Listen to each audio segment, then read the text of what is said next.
Welcome to another episode of The Dangerous Dinosaur. Um, I guess what makes me dangerous is the fact that I talk about things and remember things that most people would just as soon forget. For instance, growing up in the Eisenhower years, I learned how to duck and cover. I learned how to react if we were under nerve gas attack. And of course, we had the general fire drills. And we were indoctrinated we should keep up with the Russians and fear the Russians, etc. We're going through that again. But I don't fear them because the last time we had to fear them, nothing happened. And what happened to the people that mongered the fearmongers, was you had a whole generation of young adults, teenagers then, who said, to hell with it. There's nothing we can do about all these nutcases, old men. Anyway, if they want to bomb each other, there's nothing we can do about it. If they want to kill each other, there's nothing we can do about it. If they want to destroy the world, there's nothing we can do about it. So therefore, let's not worry about it. Mad Magazine came up with the perfect motto for that era. It was, "What me worry?"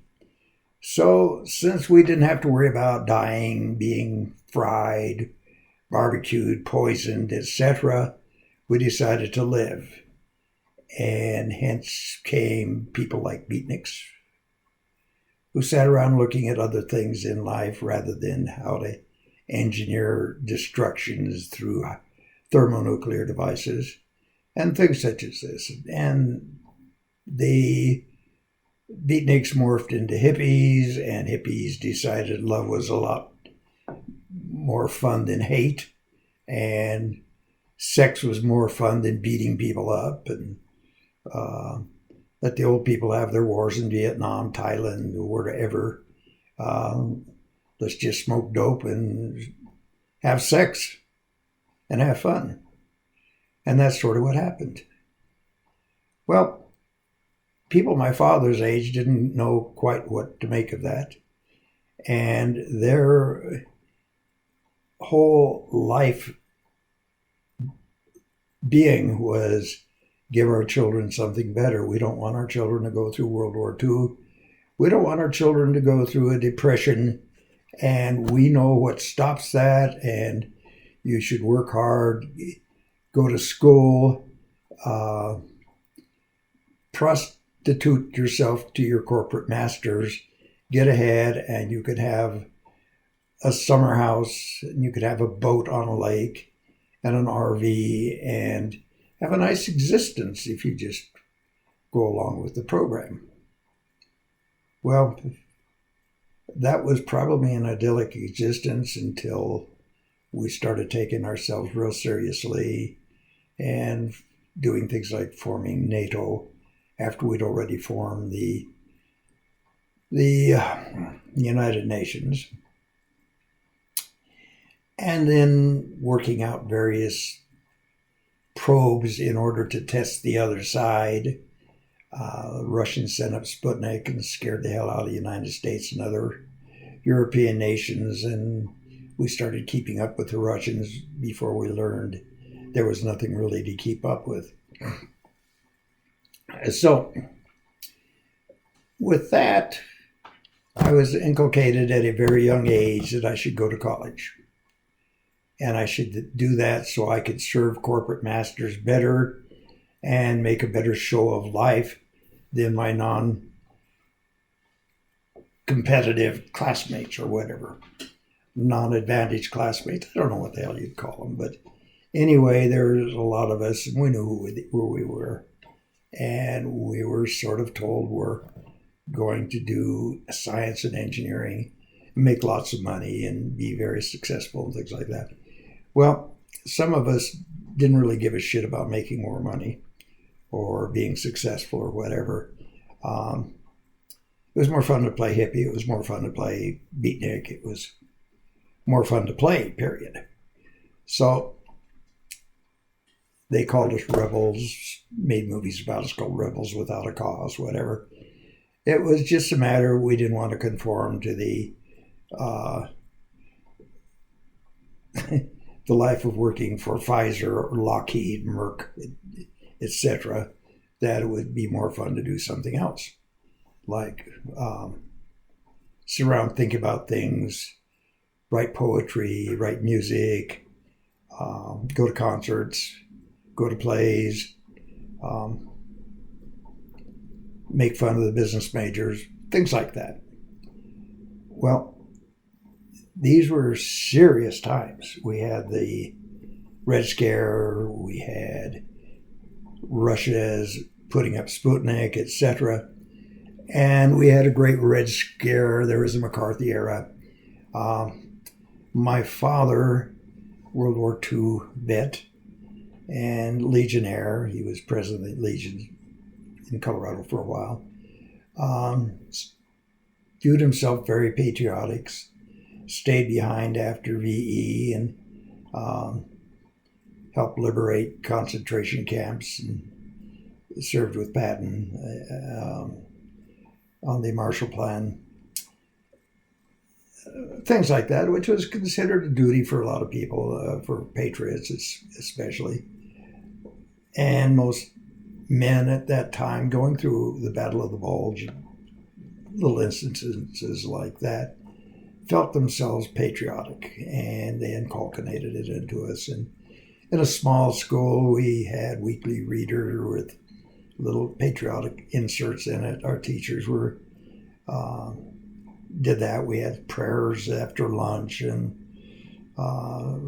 Bible readings, and this was in a public school. But it happened in the small towns, public schools. It didn't happen in the larger cities. I don't think they would have dared, or I don't know what the dynamics were then. But I do remember being told explicitly that I was going to go to school in Fort Collins. It was that time it was known as Colorado State University. Previously, it had been known as Colorado A&M, and this is good enough for my father and his brother and everybody else, and had a good engineering school, and I had an aptitude for engineering, so I should go there, become an engineer, and then come back and buy Loveland or something like that. I don't know what the hell he had in mind. But I was told specifically I couldn't go to somewhere like University of Colorado because it turned me into a red. And the model back then was better dead than red. And University of Colorado had liberals. Liberals were commies, and the commies were godless, and bad things happened to people that became communists, all this kind of stuff. And this is the type of indoctrination you get when you grow up in a small town. I did apply some other schools like Northwestern and UCLA, got accepted to places like that, but it didn't matter because the funds weren't going to be available for me to do that. And I did want to go to University of Colorado, but my father strictly forbade that. So I rebelled. And I enrolled in the University of Denver at very high expensive tuition rates in the Lamont School of Music, because I figured what could annoy my father more than anything if I wasn't going to be an engineer or a scientist, and what is probably the most impractical thing he can think of me doing. And it dawned on me, music was the perfect answer. So I went to school, studied French horn for a while, ran out of money, and was too proud to ask my father for money. And I did have a few cattle up there, so I took some cattle and sold them. They were mine, but my father was very dictatorial, and he viewed as everything as his, even if it were somebody else, and he had to give his approval or blessing or whatever. So just to prove a point, I took a bunch of tools out of the barn and hawked them at the same time I sold the cattle. And then I disappeared for a couple of years. At the end of my disappearance, I had finished barber school and got a couple semesters of extension school at the University of Colorado in Denver, which you didn't know about. But he was proud as hell that I was barber. Didn't know anything about my other life.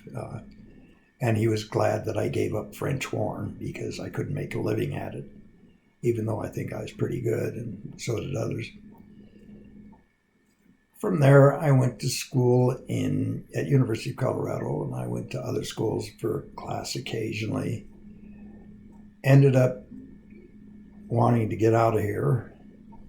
I had been accepted to graduate school at CU, and probably the most communistic thing that, under my father's definition, was my major, which was sociology. Actually, it was criminology. But sociologists are pretty much not important, and they're not prepared for jobs, and particularly in industry, age of the multinationals and things like that. So to my father, I was an adverse or abject failure. I wasn't a scientist. I was a social scientist. I didn't pander or expect to be a corporate magnate or a corporate slave or anything like that. I didn't want to do anything particular. I wanted to read and I wanted to learn. I studied philosophy and music and art and a lot of language courses in English, and did a little bit continuing my Latin. I attempted French, but I was kind of a failure at that. But I sort of succeeded in law school. After graduate school, law school seemed a little bit easy, and it actually reminded me a lot of a trade school. Law school reminded me more of barber school than anything that I'd ever done before in my life, and I enjoyed it. But when I was in law school, if I'd had to study to be a lawyer and use that as my goal, I'd have probably dropped out. But that's where I discovered activism, and I joined Students for Democratic Society, Student Nonviolent Coordinating Committee. I marched with King in 2 places in Chicago. I became a very activist lawyer with the National Lawyers Guild there, worked on a case involving the American Nazi Party and George Lincoln Rockwell, and a few other cases. Worked with the Black Panthers, organized tenants union with some of Walter Reuther's workers' unions, worked with Appalachian whites, worked on the black capitalism campaigns of the Black Panthers, did all kinds of cool things, just so I had some interest rather than reading cases and talking to bourgeois law students. One of the things I did was I edited my law school newspaper. We were the first to come out against the war editorially, the war in Vietnam, that is.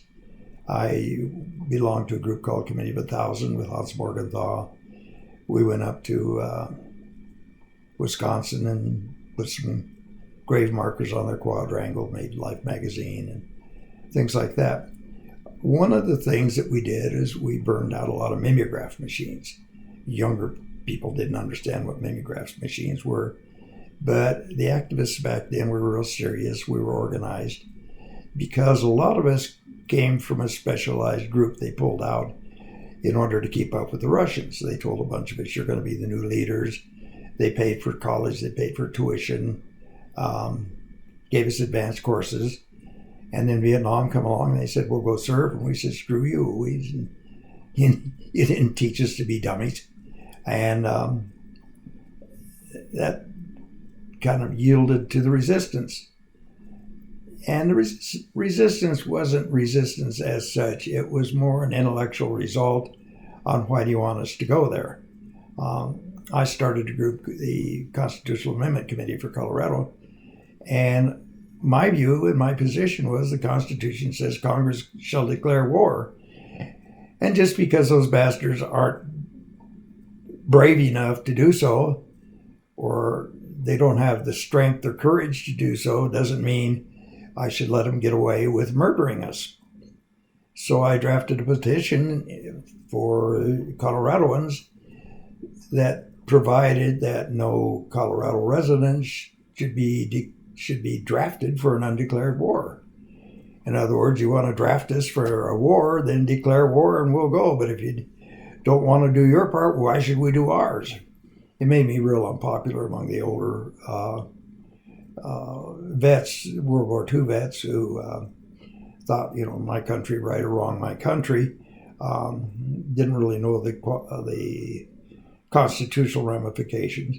But I was really disappointed in my fellow lawyers who sort of ostracized me and called me a red and all this kind of stuff. It was as though they never read the Constitution, or they didn't really care because they wanted to show themselves to be patriotic Americans because they didn't want to offend any clients because it might affect their income. So this is what was going on in the middle 60s, I guess. Well, actually from 62 on. So you had all kinds of protests going on. You had social protests, political protests, economic protests, etc. The younger people became hippies.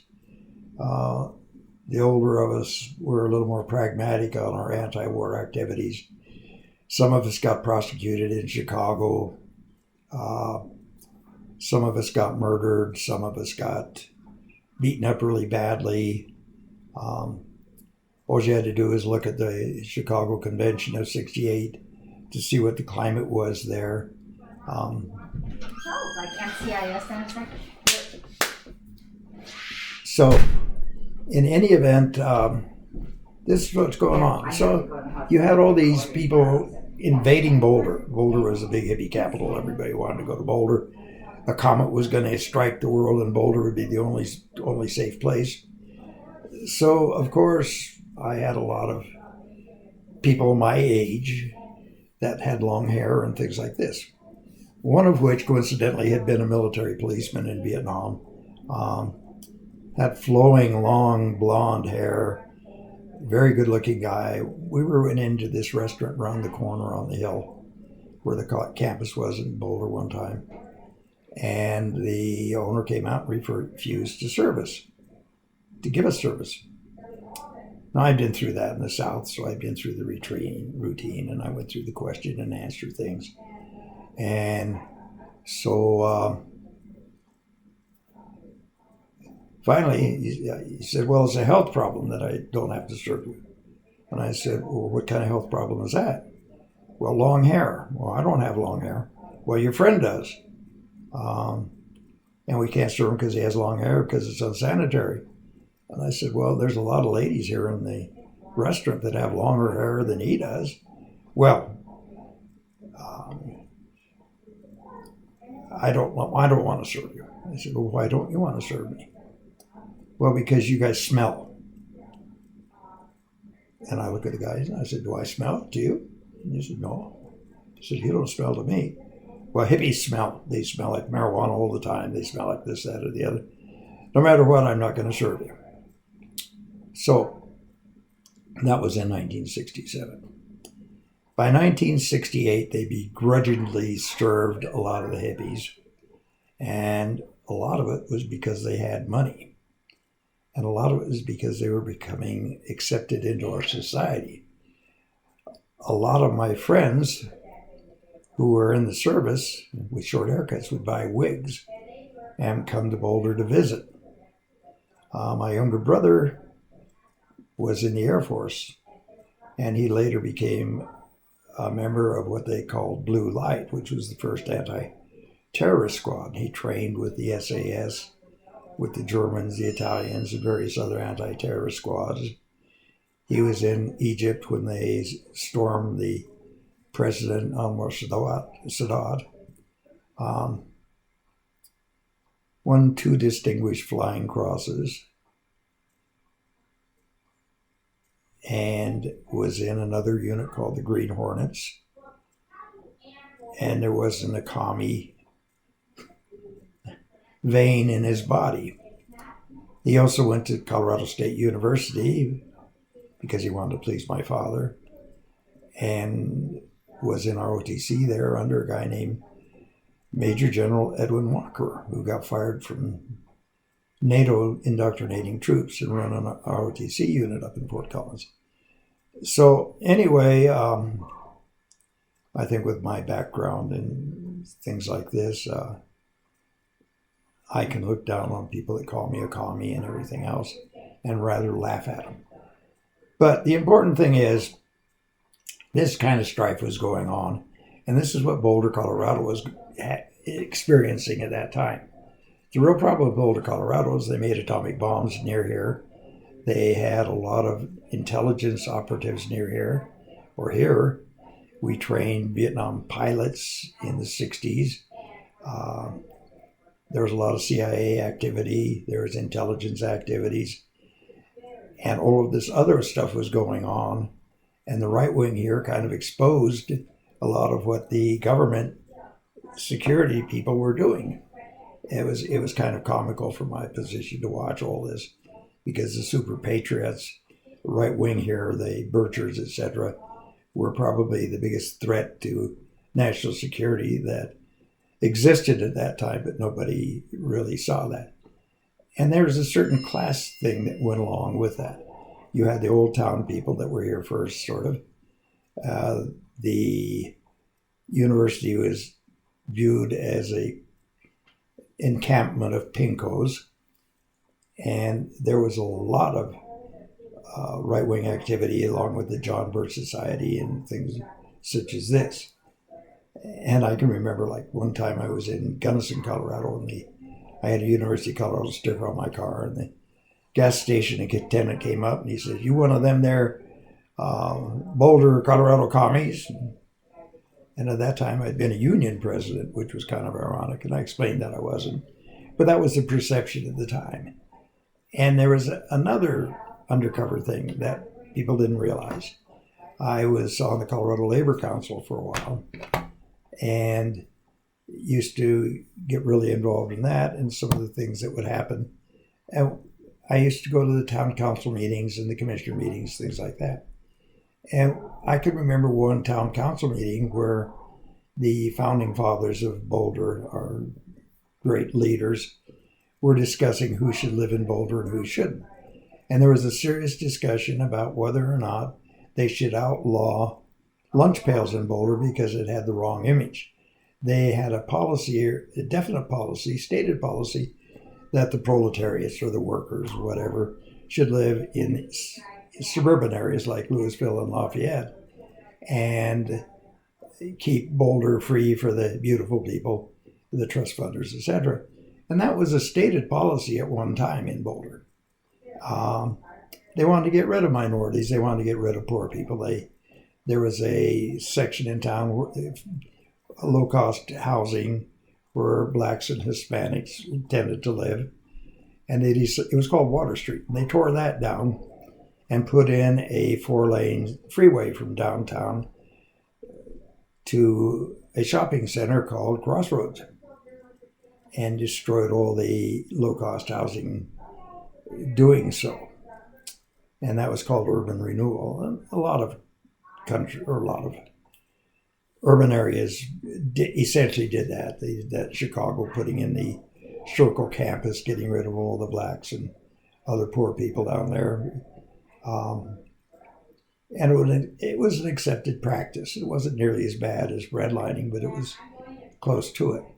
But there's always been sort of an elitist attitude in Boulder, whether it's on the left or right, and nobody wanted to admit it. And their propaganda campaign was started up where they referred to Boulder as the People's Republic of Boulder. That would be like calling the Third Reich the People's Republic of Germany. It was nothing about that at all, but they made it stuck because of the various propagandist campaigns that was backing it.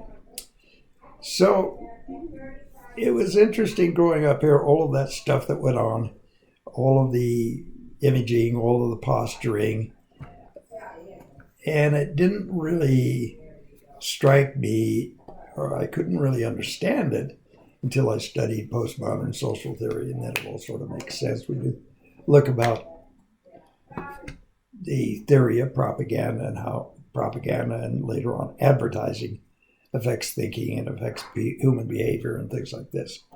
So I've rambled enough. I hope I get some hate mail over this and people telling me how wrong I am. And those of you that don't want to send me hate mail, I hope you think about what I've said in my rambling way, because I don't script anything. I just talk off the top of my head. And it's up to you people that survive me to maybe edit something I've said in a coherent, coordinate manner.